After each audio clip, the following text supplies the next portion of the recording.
Om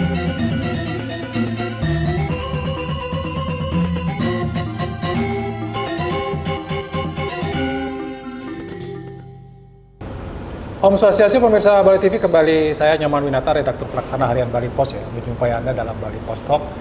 Dan kita sudah berada di ujung akhir tahun 2024.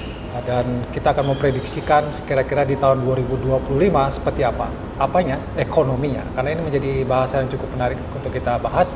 Dan di episode kali ini kita akan mewawancari Bapak Anagung Ngurah Alit Wiraputra, seorang pengamat dan juga pengusaha di Bali. Kita sapa dulu narasumber kita, Om Swastiastu.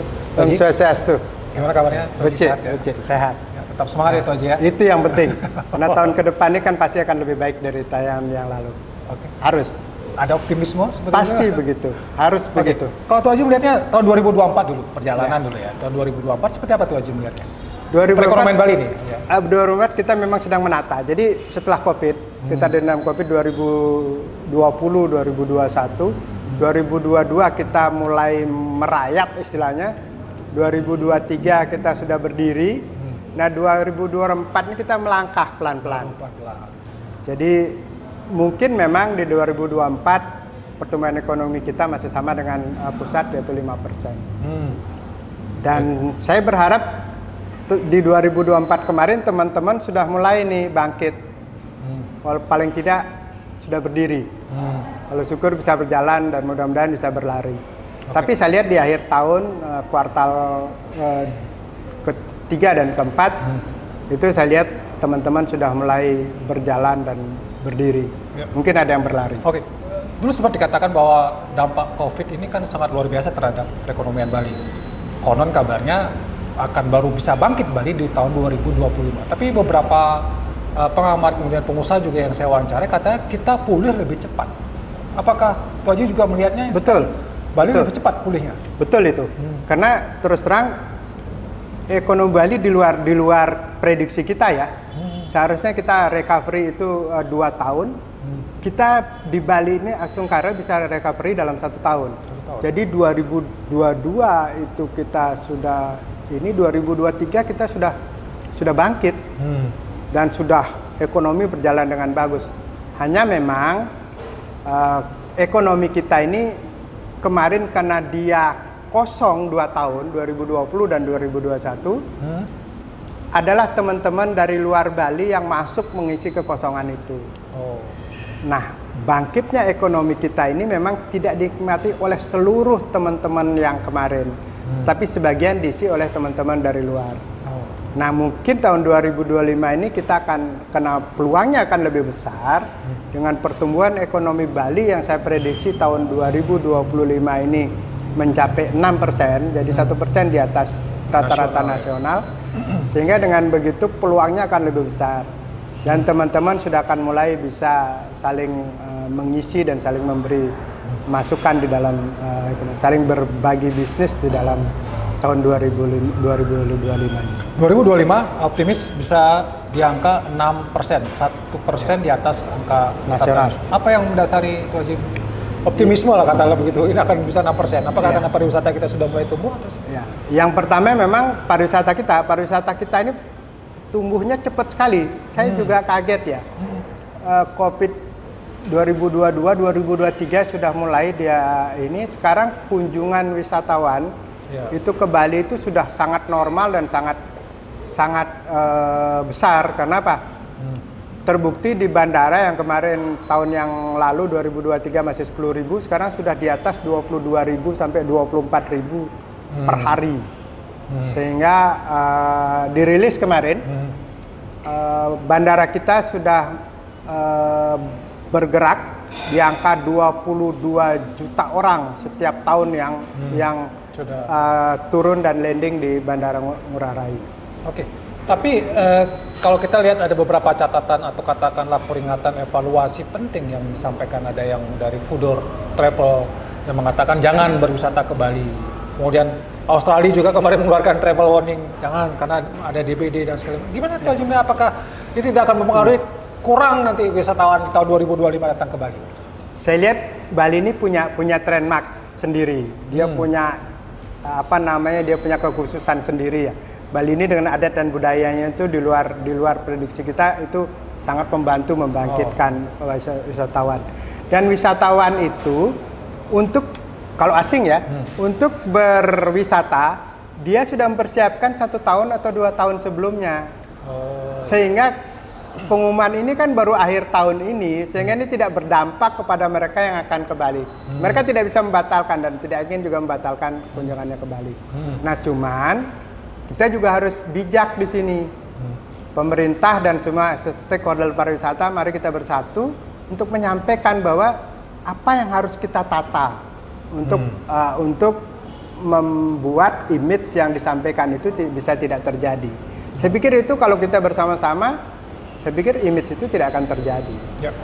Salah satunya kan over tourism, over development. Karena indikasinya salah satunya juga adalah soal kemacetan yang luar biasa, soal sampah dan lain sebagainya.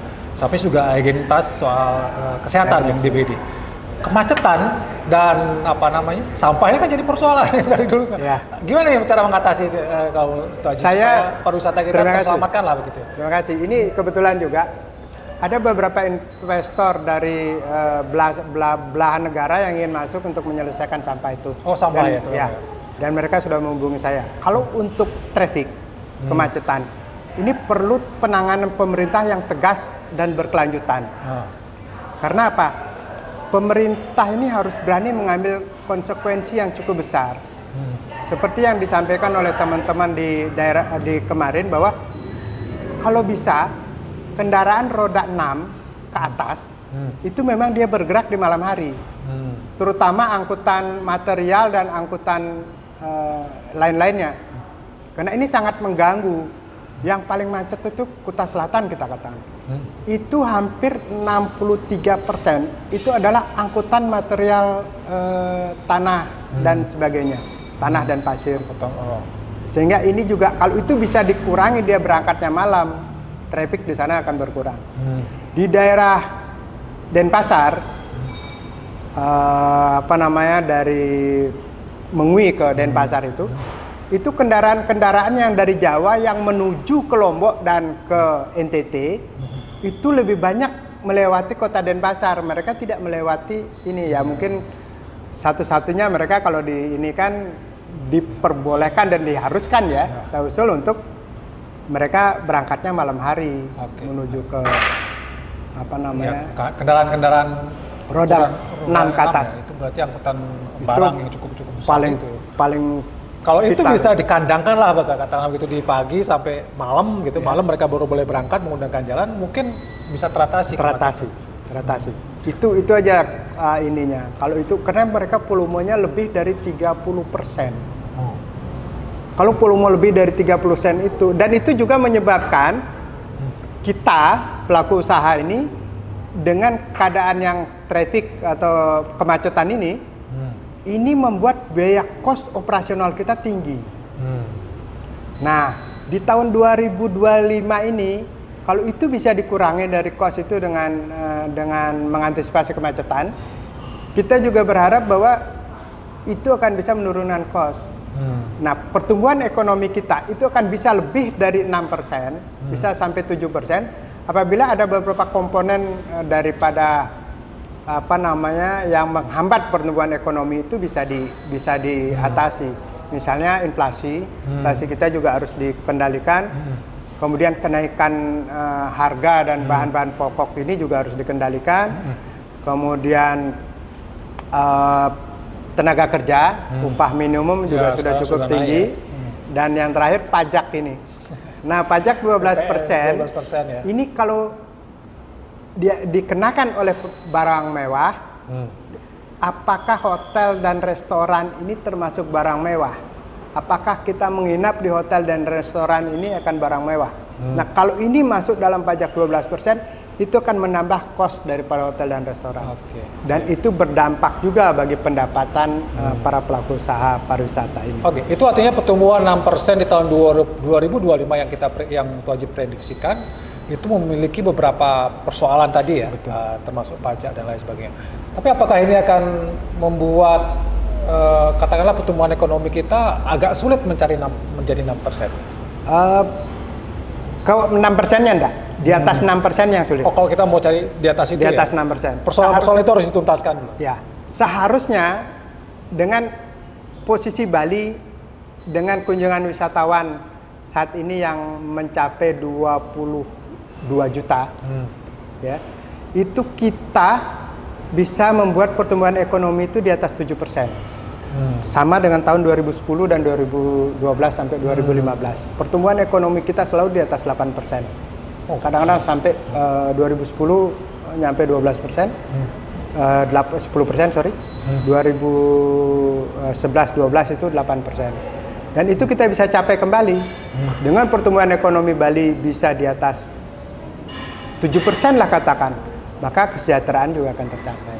Kemiskinan juga akan menurun. Kerja pemerintah juga akan lebih bagus. Jadi memang perlu usaha apa yang serius juga ya dari pemerintah. Tapi kalau pajak itu kan memang susah ya kalau itu urusan pusat ya. Tapi kalau misalnya soal kemacetan, kemudian yang lain-lain harusnya bisa diatasi gitu. Tindakan tegas atau komitmen tegas dari pemerintah untuk mengatasi ini. Karena kalau buat jalan baru dan sebagainya itu membutuhkan waktu. 1 tahun ini enggak keburu dia. Jadi tegas dulu, buat peraturan dulu yang tegas, tegakkan peraturan itu. Sementara kedepannya untuk mengantisipasi itu baru kita buat jalan baru. Jalan tol juga kan belum selesai tahun depan, mungkin 2 tahun lagi. Kemudian kita eliminasi lagi. Dan juga kalau memang diperlukan dan sangat diperlukan ketegasan ini juga untuk membuatkan rekayasa lalu lintas ini. Selain dia dikandangkan dari jam 6 pagi sampai jam 9 malam itu, rekayasa juga di mana jalur-jalur yang memang harus dijadikan satu jalur. Seperti Renon ini kan walaupun dia padat tapi kan tidak macet karena dia 70% jalan besarnya itu satu jalur. Enggak apa-apa, dan kelihatannya juga teman-teman di Denpasar yang pelaku usaha di Denpasar sudah menikmati kok tuh. Buktinya Renon, Raya Puputan masih secara ekonomi tetap tumbuh. Tetap tumbuh dan sangat tumbuh walaupun dia hanya satu jalur. Nah, begitu juga di daerah padat, Seminyak, Canggu dan sebagainya itu harus dibuat jadi satu jalur. Kalau di Seminyak sebenarnya gampang, dari Raya Kerobokan putar ke Peti Tengah kembali lagi begini sudah bisa. Begitu juga di Canggu.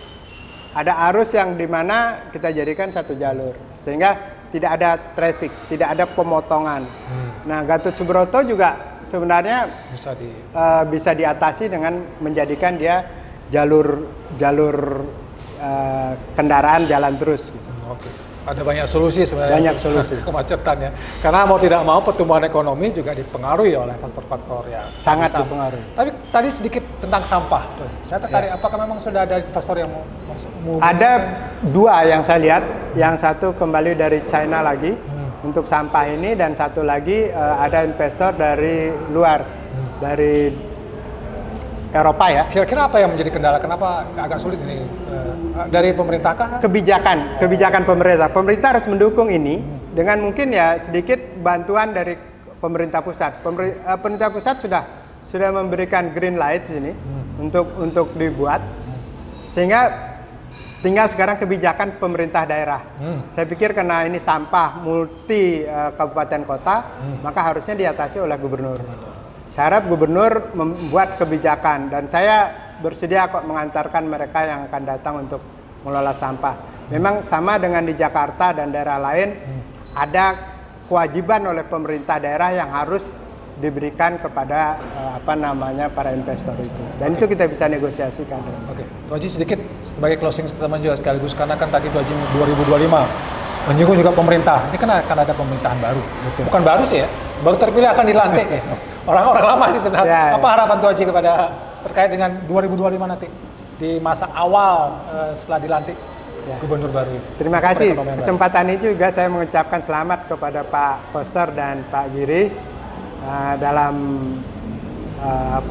terpilih sebagai gubernur Bali, dan saya berharap beliau yang sudah punya pengalaman di Badung dan di Denpasar dan di Bali juga melaksanakan ini dengan baik, dengan tekad yang untuk kepentingan masyarakat Bali, untuk kepentingan kemajuan Bali, untuk kepentingan Go Green Bali, sustainable economy, sustainable tourism, sehingga kedepannya beliau harus mengambil kebijakan-kebijakan yang sangat menguntungkan untuk masyarakat Bali. Yang pertama itu, yang kedua beliau harus tegas dan berani. Apalagi Pak Koster harap di akhir pemerintahan beliau ini kan beliau cuma bisa sekali lagi nih ya. 5 tahun lagi. 5 tahun lagi sudah tidak bisa. Harus meninggalkan warisan yang benar-benar. Oh, saya bisa menyetop itu, saya bisa menghentikan itu, saya bisa memberikan manfaat yang besar bagi masyarakat Bali dan dirasakan oleh masyarakat Bali saat ini dan selanjutnya. Apa itu? Kemacetan dan juga sampah. Iya. Dan air lagi satu. Ada 3. Ada 3 ya? 3. Kita ini sampah, air, dan kemacetan. Ini yang paling kronis di Bali. Karena saya lupa menyampaikan tadi bahwa 80% daripada hotel dan restoran di Bali ini mengebor air tanah. Sehingga ini harus kita hentikan. Kalau perlu ada perda yang mengatur dilarang mengebor. Semua yang sudah melakukan bor itu kita harus siapkan. Kalau hotel dan restoran, saya pikir mereka mampu membeli RO yang river osmosis, air river osmosis, yaitu air laut yang dikelola ya, untuk dijadikan air tawar. Karena biaya itu tercover oleh mereka. Kalau masyarakat memang harus membuka air permukaan. Itu harus PDAM yang mengerjakan itu ya. Dan itu pun integrated, itu harus diambil inisiasi oleh gubernur. Memang PR dari Pak Koster ini sangat besar dan saya bersedia nanti kalau untuk dipanggil suatu saat untuk memberikan masukan, menjadikan ini, karena saya punya pengalaman dalam hal itu. Terima kasih. Terima kasih Toji atas pencerahannya, katakanlah begitu ya, bagaimana memberikan kita gambaran perekonomian Bali di tahun 2025 dan harapan kepada para pemimpin nanti yang akan dilantik di Februari 2025 sehingga bisa membawa harapan baru bagi masyarakat Bali. Demikian Bali Post Talk kali ini, saya ucapkan terima kasih atas perhatiannya. Saya tutup dengan Promo Santi. Om Santi. Santi. Terima kasih, sampai jumpa.